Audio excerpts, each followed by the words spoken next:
All right. As I said, my name is Barbara Iverson, and I will be your moderator for today's dialogue. I teach interpersonal skills at Code University of Applied Sciences here in Berlin. In addition to the international sign interpretation, as part of our dialogue today, all of us appearing on camera are giving a short description of ourselves for those participating who are visually impaired. I am a white woman with medium length, wavy blonde hair wearing a bright orange button-down shirt. So the center has partnered with the Civic Tech Innovation Network for its new series of digital dialogues. With this new series, we want to continue challenging the civil society sector with inspiring conversations based on the constant change that digitalization brings to our societies. Each discussion will be a call to action for CSOs to take a more active role in shaping our digital future. So today we are taking a look at the issue of how can international CSOs help or hinder grassroots tech innovation. And I am so pleased now to introduce our three panelists. We have Gabriella Razzano from Open Up, and she's joining us from Pretoria, South Africa. Arran Leonard from Integrity Action is joining us today from London, and James Rayner from Kumwe Hub is joining us from Nairobi. We're looking forward to what they'll be sharing with us today.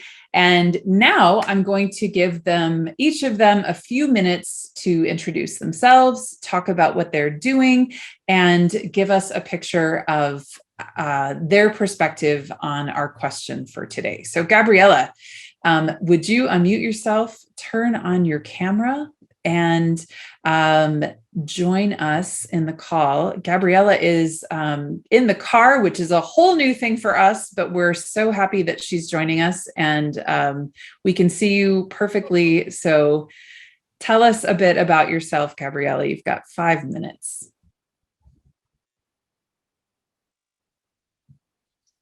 Sure. So hi, everyone. I'm Gabriella. I have brown hair, big earphones on as I try and keep everything balanced in the back of the car, a white blazer and a white t-shirt on. I'm heading towards Tambo Airport on my way back from Pretoria, going back to Cape Town. So I'm the executive director of a civic tech lab based in Cape Town called Open Up. And we've partnered with national government, we've partnered with local communities, we partnered with local municipalities as well as youth communities to build civic tech, generally low-tech civic tech for the benefit of citizens and for the advancement of social change. I wanted to start off the discussion today highlighting 3 kinds of topics, just quickly based on my experiences on working with international CSOs. I have quite a few years experience in the development sector in general. So I wanted to talk first to ways in which these relationships have helped, ways in these relationships have hindered, and then to add just a third section looking at little bits of nuance that I think might be interesting for the conversation. To address first, the very direct ways that these kinds of partnerships have helped. I mean, one of the more obvious ones is it is a form of very flexible funding support. It has often been an opportunity to co-fund or be co-funded by people with the same kinds of objectives as you, and in a manner that's a lot more flexible than some of the other traditional routes of funding. And I don't think that should be undermined. I think there's also a strong level of political support that we've gotten for different kinds of issues through our international collaborations, which have been very useful in our domestic lobbying. Sometimes having the support of international CEOs on a lobbying topic adds credence to conversations at a national level, and I really think that's an important function. And I think the third is obviously the kind of shared learnings that come through these kinds of participations. So really, the key benefits in these kinds of relationships is that aspect of sharing. When I looked at ways or manners in which these relationships have hindered our development, our grassroots development, our civic development, I think one of the things is that these funding relationships can obviously come with, and often international CSOs act like they're not designed to be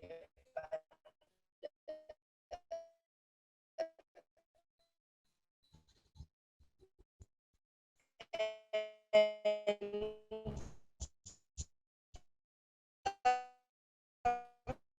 sometimes the most restrictive and pedantic these kinds of CSOs. People are unable to hear me. Yeah, Gabriella, we're struggling to hear you. I wonder if we should come back. It seems okay. Now that you're not talking, it's improved. So why don't you keep going? If we struggle again, I'll jump in and we'll come back to you when it seems better. Okay, sorry. No problem. You had just started to talk about the hindrances with the funding relationships, and that's where we lost you. Okay, fine. Sometimes that can be difficult politically.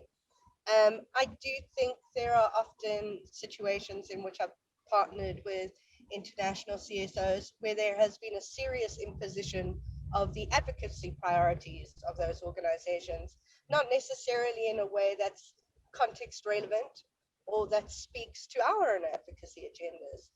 And there is, of course, the very traditional risk of technology imposition. So, the imposition of technology solutions that don't necessarily work for our context. So if there's one kind of key phrase to come up as our caution, I think that, the key method for working on these kinds of hindrances is listening. That these are relationships that should be based on sharing, and these are relationships that should be based on listening.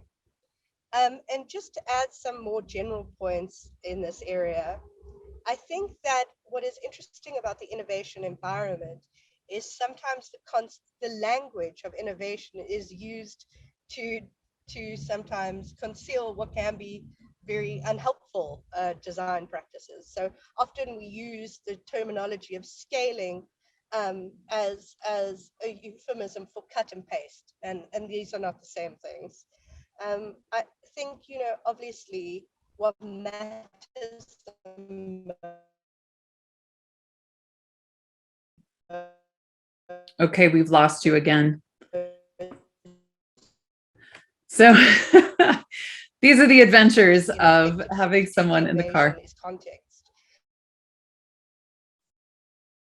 Okay. And there is no one better placed to give that context. All right.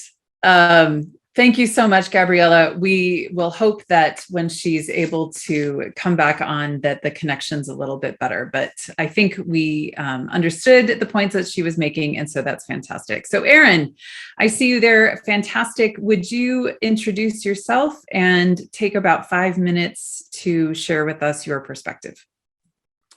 Absolutely. We didn't get to hear much of that, but some of the snippets I really enjoyed. The comparison of scaling to cut and pasting is actually something I'm going to keep in my mind. So my name is Arran Leonard. I'm a white male with headphones on and a big beard.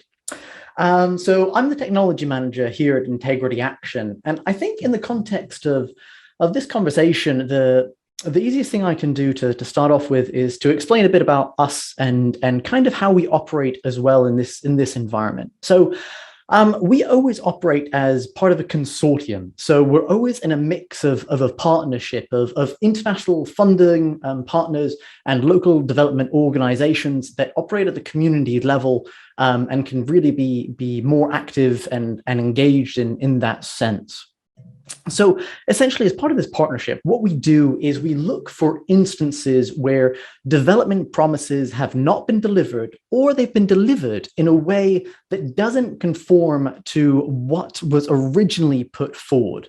For instance, if a local politician running for office pledges to build a school in a district and once elected in office does not in fact build that school, we can definitely say, okay, that was a promise. The people of the community are owed this school, but it hasn't been delivered. Shifting from infrastructure to something like service, if, for instance, a local community council promises that they will ensure that teachers within said school will be in an attendance 90% of the time on any given month. That is also a pledge that we can take. So these are very quantifiable metrics in terms of saying, listen, you are owed something and this thing is not being provided. So what we do with local development organizations is we try and establish a resolution framework. We say, okay, so this is where you are. This is what you're owed. Within what time frame do we think we can turn things around? And within this context, what are some key metrics we want to hit along the way? What this allows us to do is build a monitoring methodology. Now, it's different for every project because none of these are the same, and so it really can't be copy paste. But with our partners, we set aside some time to establish basically what we refer to as question sets. But we use our application, which is called DevCheck, and the live data streams back to our website. And you can see that right now if you want. You just go to integrityaction.org. On the top right-hand side of that, there's a little banner that says DevCheck, and it's a map page with all that information coming in. So monitors are able with our application to go out into the field and report issues, but also report fixes. They can say, okay, this is a problem. This doesn't conform to what was promised. This does, or this didn't, but now it does. And so we get a whole community of individuals really interacting with that and passing back some really, well, relatively high quality quantitative information.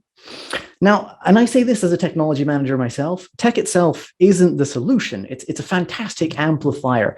It's a fantastic way to communicate. But at the end of the day, what we want is to put together what we refer to as joint working groups.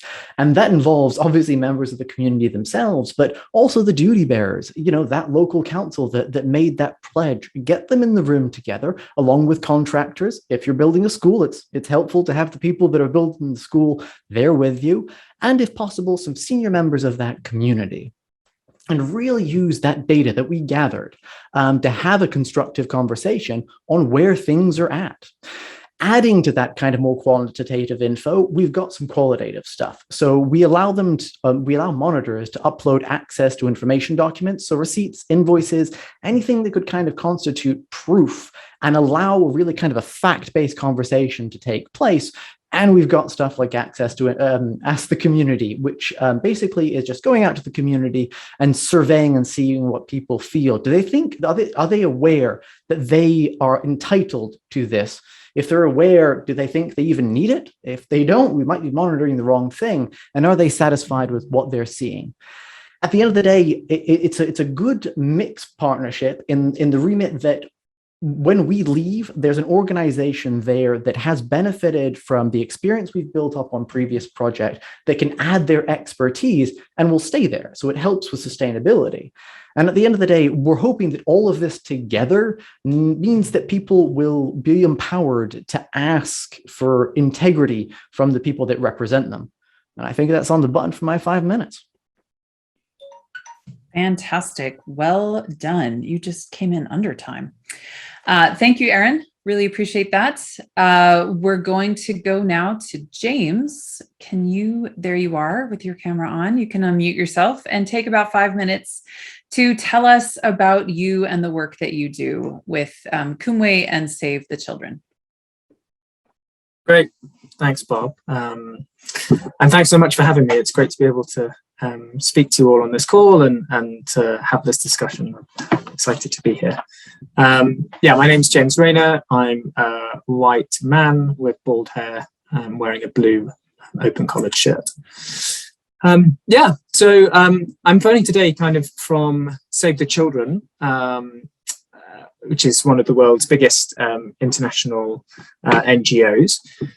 We have offices in 121 countries, and our focus is helping to ensure that children can survive, thrive, and be protected. Within that, though, I head up a small kind of spin-off called Kumwe Hub. Kumwe is Kenya-Rwanda, Rwandan language for together. And it's essentially a sort of impact and innovation startup within Save the Children. So it's a kind of separate organization owned by and run by Save the Children. Our focus is trying to achieve Save the Children's mission, but to do that by supporting local partners and particularly by supporting local businesses who have a positive social impact. So startups, entrepreneurs, small businesses who are doing really positive things for children in Rwanda and across Africa as well. We're currently working in 5 of those countries. So that's Rwanda, Zambia, Zimbabwe, Tanzania, and Uganda, working with businesses to try and help them improve their positive impact for children.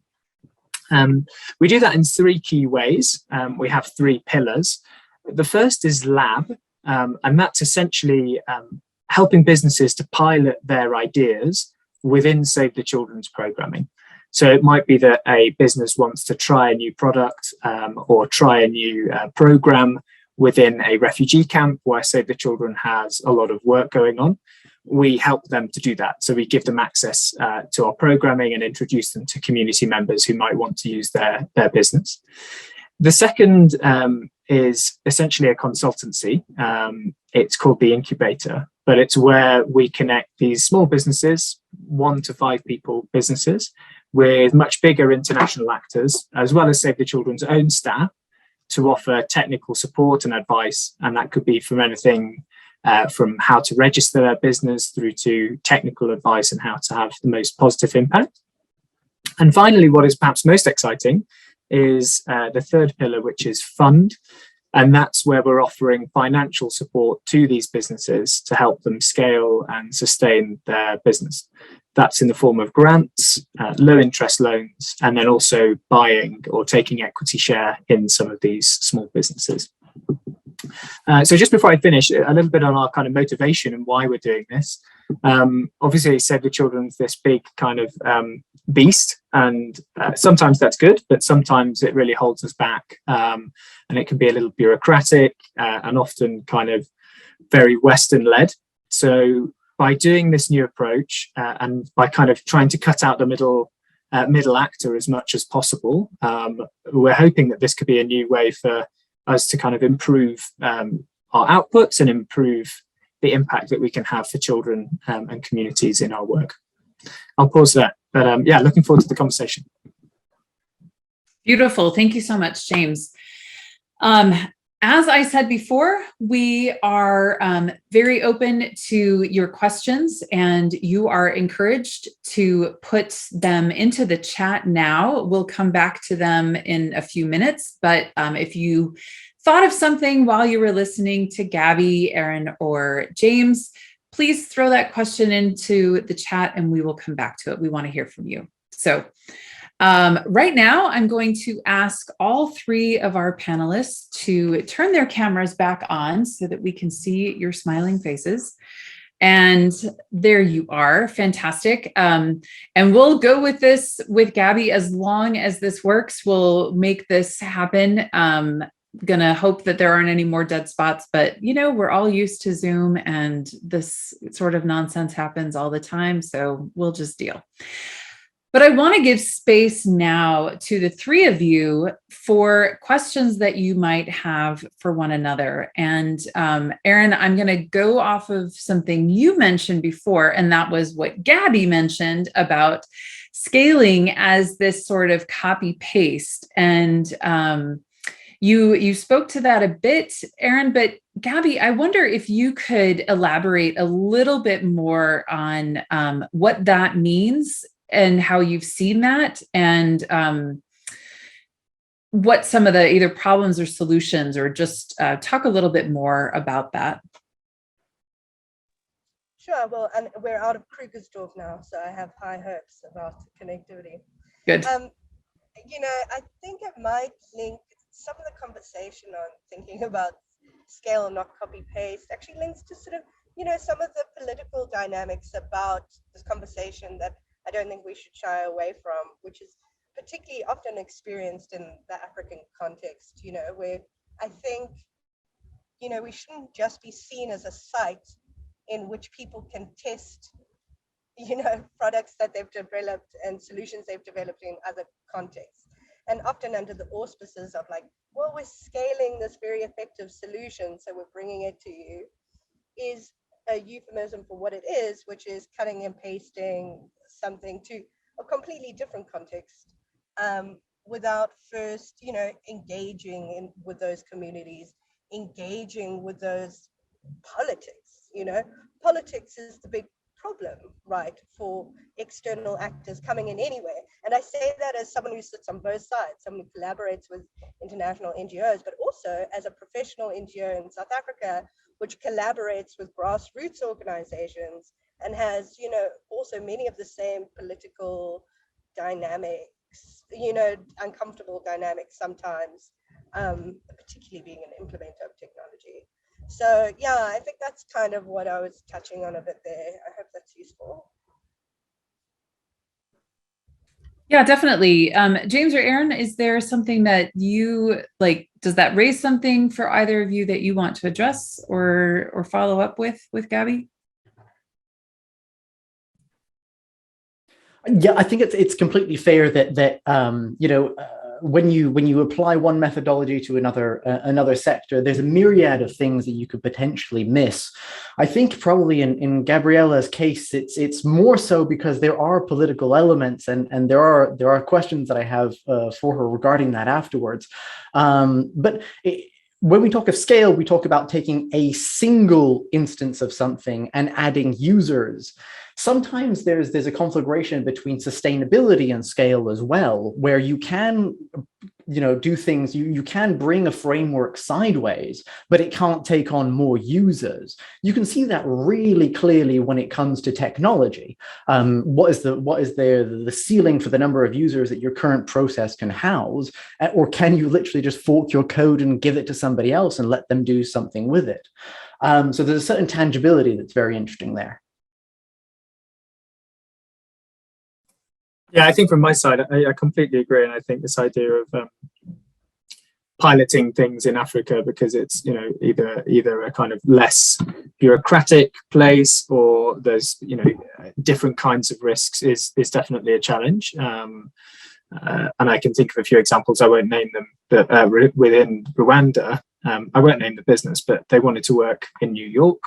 New York City said no, and so they piloted this approach in Kigali because the government there were more kind of happy with the approach and whatever else. So I think I definitely agree that that's an issue. For me, at least in my role, I'm thinking about scale less in terms of a kind of programmatic thing or code or whatever else. Arran are in slightly different areas on that. But for me, it's about trying to scale an approach or even a way of thinking about the way that we deliver our impact, and thinking less about big Western centered NGOs and thinking more about, okay, local people understand this better than we do.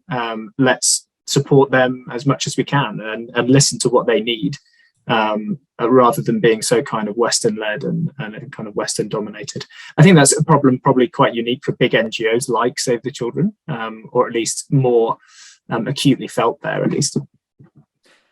Just to follow up on that question with you, James, what would you say, how do you recognize a business with kind of change-making potential and that could take it to that next step?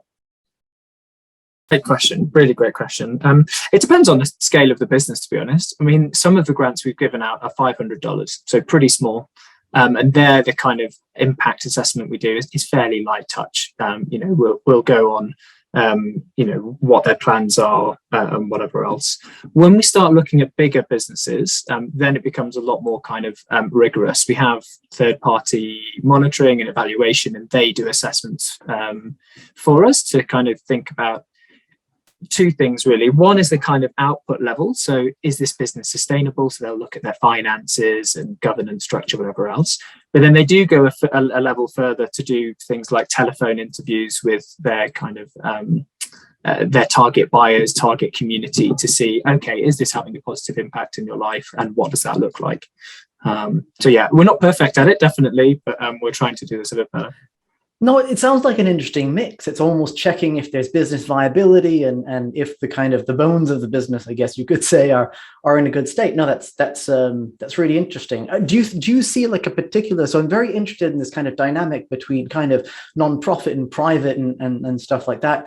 It must be delicate to navigate, but is there any kind of ecosystem that you see having a lot of promise, maybe in Rwanda specifically, or? Yeah, great question. At the moment, one of them that's been really interesting is the publishing industry.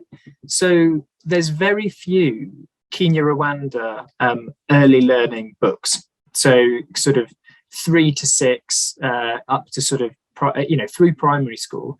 There's basically no local language books for children in schools. And so we did a big publishing event, and we actually had an MP coming up to us and saying, oh, can I buy some of these books because I can't find them? I don't know where you can get them in Rwanda. So, I mean, that's one area, one example of where we think there's a kind of a gap in the market, which has an obvious positive social impact for Rwandan children.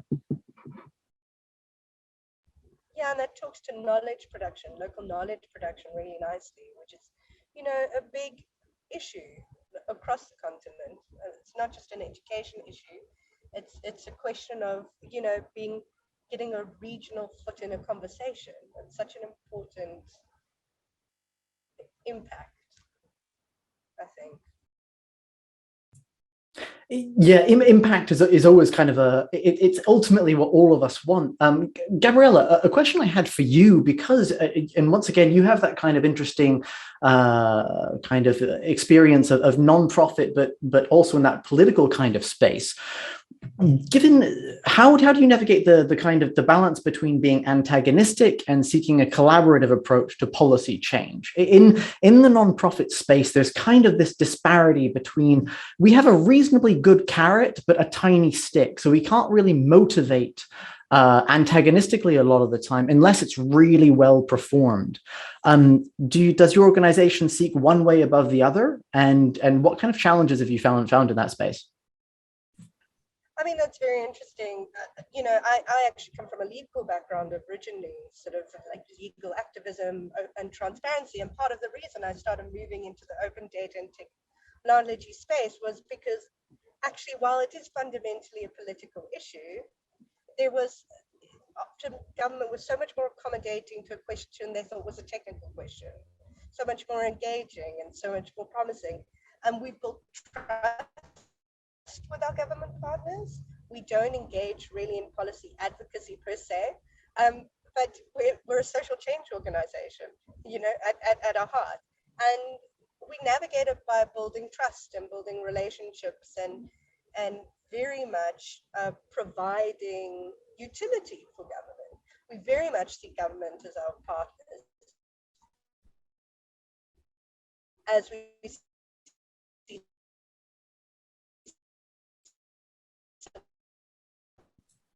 All right. Oh, we've just lost her there.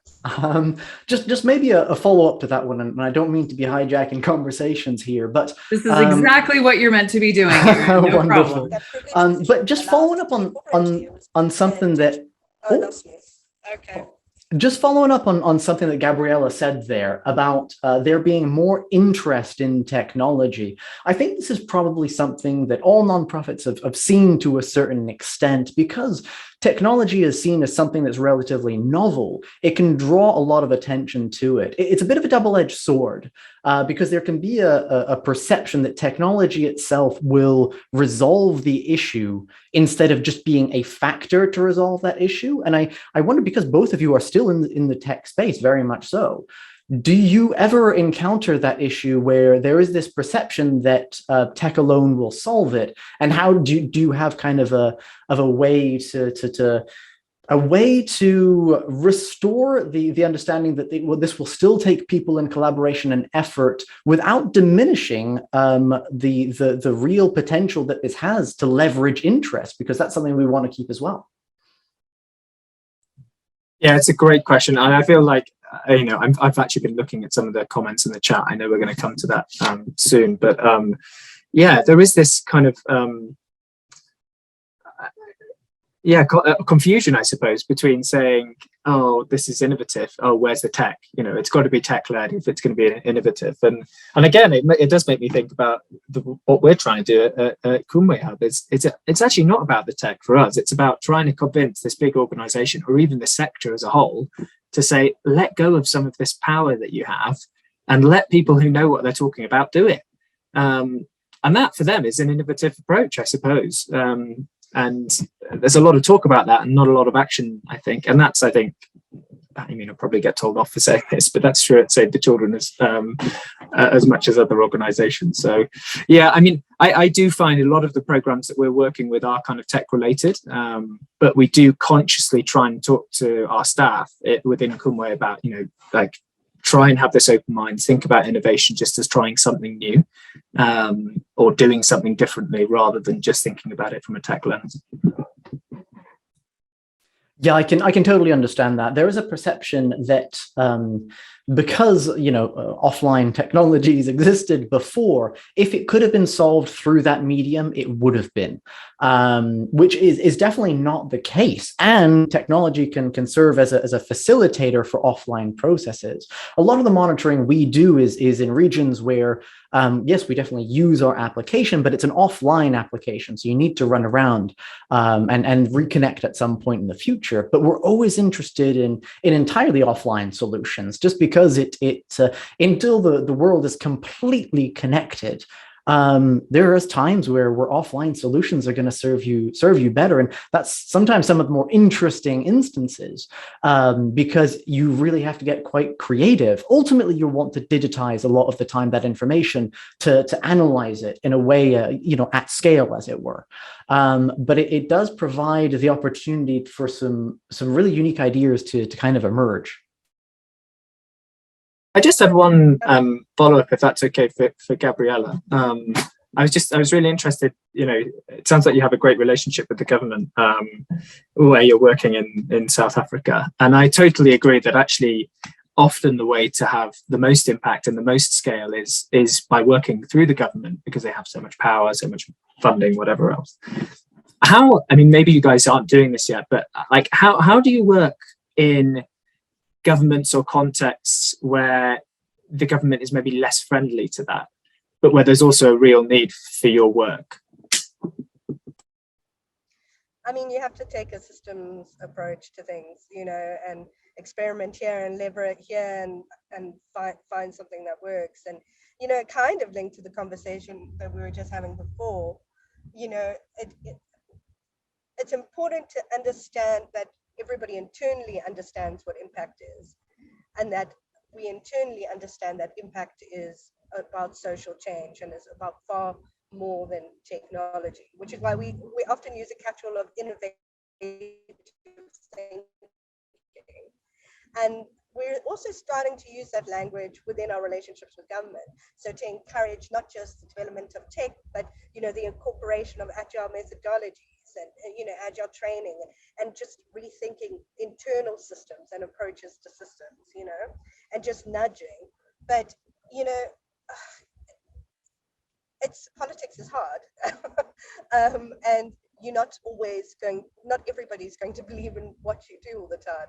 We found actually significant traction at focusing on local government, interestingly enough, which a lot of people believe to be, you know, national government's ugly cousin. I think which sometimes surprises people, but I think, you know, as the people who are on the coalface of service delivery, they're often far more incentivized to collaborate with their communities than national government. And particularly because a lot of our work is on civic participation, you know, we found that successful. Yeah, I'd just like to say that that's very much what we've found in some instances as well. Local government seems to be almost a sweet spot for some organizations. We tend to try and operate at three levels. One's just the individual, and that's really done through grassroots organizations and community building institutions. So that can be you know, the schools themselves, hospitals, what have you, and then kind of more the systems level where we can look at what mechanisms are fundamentally in place.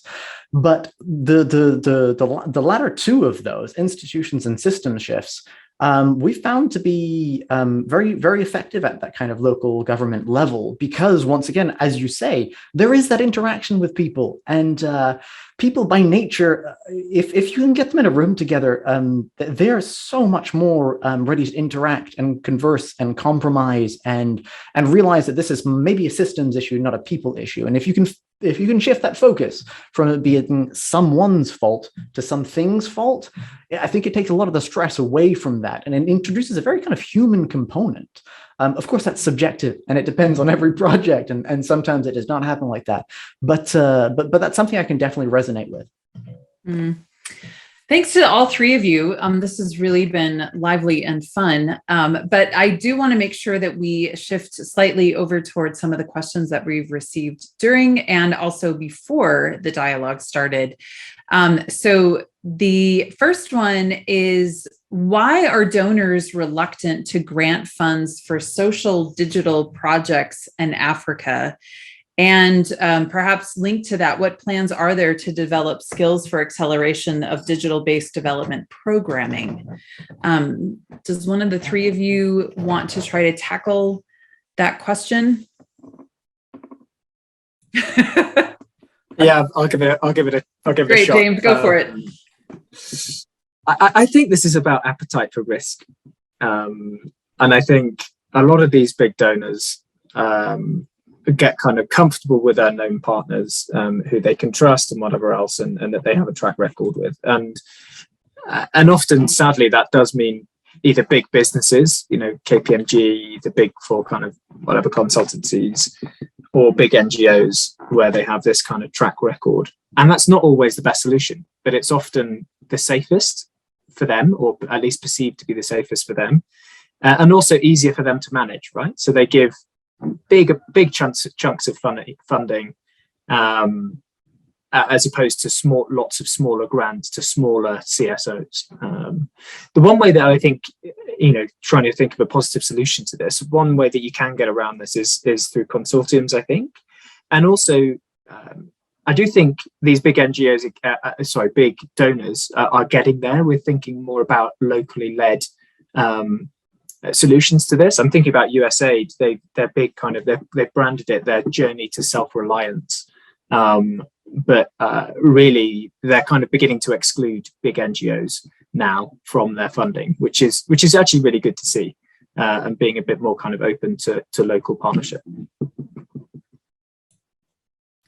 Yeah, I think James was absolutely on the money there. That's pretty much it. The only thing that I would add from a technical perspective maybe is that I think there is increasing amount of technical fatigue.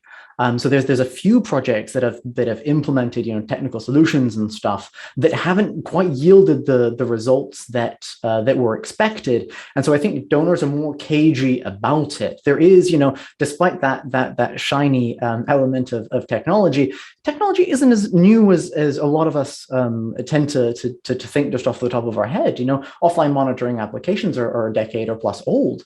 So there's kind of an increased wariness that comes back to the appetite for risk that James was talking about. Gabby, is there anything that you want to add into that? Yeah, I mean, I do think it becomes a question, of the responsibilities of organizations that do receive funds to think about their partners. But also it is about, there might be a civic tech solution in it. There are, a lot of it has to do with financial reporting and administrative reporting. And so how do you capacitate grassroots organizations to be able to do those functions so that they can access those kinds of funds as well? So I think that is part of the solution. Yeah, thank you. I'm going to go into the chat here, and I think Dennis was essentially touching on some of this in his question earlier. Why do donors decide on tech solutions to be used before asking local CSOs to apply for grants? Most time those tech solutions just don't fit in. Is there anything that you'd like to add into that or address specifically to that question? Is it specifically in that chronology? Because sometimes the idea of developing a tech solution is really what instigates the process of the grant. If you go to said funder and you say, listen, I'm going to develop this marvelous application, it's going to gather all the data and everything's going to be available, that's a really strong ask. That's, that has some traction to it. So I think that's why there's a multiplicity of applications that are developed without a sustainable plan or a kind of a roadmap to hand off or something like that. That is answering the question backwards, though, so I'm aware of that. I'm sorry. I'm okay with that. James or Gabby, is there anything that you might want to add to that?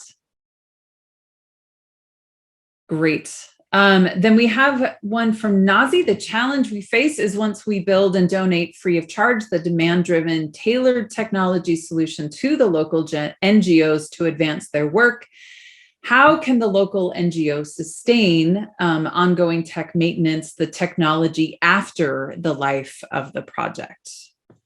So Arran, I see you nodding. You've got thoughts on this. I saw James unmute though. Would you like to start on that? Oh, yeah, no, absolutely. So there's large conversations happening in the space, and it's really vital that it does happen pertaining to the sustainability of technology. And because there's cost to learning a technology. Especially in Western nations, we take technological literacy for granted, using an application, learning it. But it's often not the case with some of the communities we work with.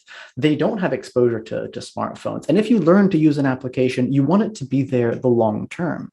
So there's often a thought that you can just kind of hand off that application, but that doesn't take into account that software is never done. It's always in progress. It always needs to be patched, maintained. There's server costs. You need to pay for storage.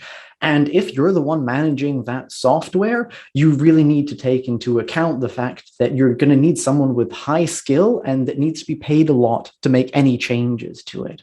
I would say that if there isn't a long-term plan for a specific kind of software that you're implementing, instead, look at open source software that is hosted. I mean, for instance, in the development space, ODK and Kobo Toolbox. Kobo Toolbox in particular is hosted by the UN, so there isn't any hosting costs. What we're really seeing is that there are more and more available technologies that you can kind of patchwork together into something really impressive and still offset your maintenance costs to somebody else. And it just makes sense to pool that resources together. So, you're monitoring on the ground, do that with the ODK application. You can hook that up to Kobo Toolbox as a server, and you can pull your data out if you are a qualified nonprofit into something like Power BI through the REST API and get some really interesting visuals at a fraction of a cost of what it would take to build it yourself. There's some great documents out there called Don't Build It within the nonprofit space about the danger of building your own applications. I think a big thing is reach out to someone that has built it, and they'll tell you all the reasons not to do it and maybe some alternatives. So really, it's about us talking to each other in this space and learning from some of the mistakes, which we can be trepidant to share, but it's for the good that we do.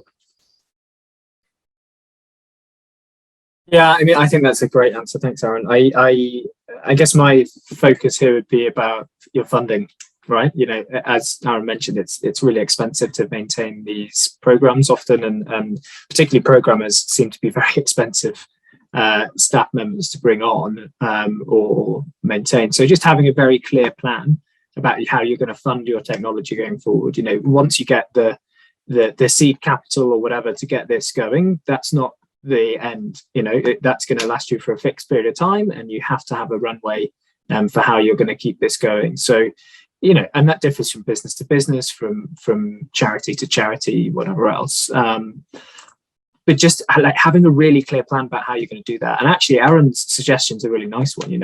Can you loan your technology out to someone else? Can you find a partner who's willing to pay you to access the technology on a sort of yearly subscription? Anything like that can allow you the funding stream to maintain and hopefully grow that solution as well. Yeah, absolutely. Oh, sorry, Gabby, go for it. No, it's okay. I think, open source has to be part of your sustainability conversation, and I also think that once something's shown utility, once it has value, part of your planning has to be the maintenance of that. That has to be, we now have in our core project funding line items for maintenance. And that's maintenance often of software that we provide to other CBOs because we just see utility in it. You know what I mean? And that's a cost we're willing to carry. But what's interesting about that then, it sounds like a technical question, but it isn't really. And it goes back to those conversations about how organizations are funded. Do you know what I mean? We have core funding, which allows us a lot of flexibility. But like you guys are pointing out, there are often not those opportunities to leverage those kinds of funds for that purpose, in spite of it being such a fundamental question. Yeah, just to follow up on two of those points from each of the other participants there. I think that open source can be part of the solution, but often it's misunderstood in some contexts, and it's almost thought that if you make something open source, the hosting will be free and someone else will build your software for you. And some organizations go into this thinking that they'll just be able to build software, hand it off to a community of engineers out there, some of the highest paid people in the world that will suddenly do it for free. And that will be fine. And and with that false presumption, they think that the initial cost, is the cost of the software. And as James pointed out, that's absolutely not the case. The initial cost of the software is nowhere near its full lifetime. And not only that, the more you penny pinch on the initial launch, the bigger your legacy and technical debt will be. And so there'll be some real gremlins waiting in the code for you. So it's a part of it, yes, done well, yes. But organizations should still look around the place for long-term solution. I just want to flag, there's a great question in the chat from Melissa, which is a follow-up to this, which is talking about the danger to using third-party platforms. So what happens when they change their rules or you end up losing access, which I think is a really, maybe Arran, I don't know if you have any thoughts on that. Yeah, absolutely, and thanks for flagging. Yeah, there's a bunch of things you can do. I would firstly always ensure that your data is housed in a country in which you have a high level of ownership of it, and that you can pull it out if you need. A lot of the solutions that are out there should allow you to pull your data out of it. So you always want to make sure that you can get it out of there, and even to re-upload it to something else. And so that mitigates it a little bit. Changing terms of condition are always a concern. But if you don't build your own application, you still haven't spent that money anyway. So you're probably just using a third party until you produce something for yourself. So it's not like you lost those funds. You can still build something for yourself afterwards, or get together with a few organizations and collectively build something which might be interesting. I think some of the concerns could also be alleviated by looking into obviously the terms and conditions. No one wants to do it, but it is very important. And maybe selecting a partner that doesn't allow the organization itself to access your data, make sure it's encrypted at rest, depending on the sensitivity of the data. So really, it's just looking into the actual the governance around the stewardship of data, because it's more about data than it is about the system. The system is just the piping that gets you the stuff you want, and normally it's output in a format that's universal enough to be housed by somebody else if need be.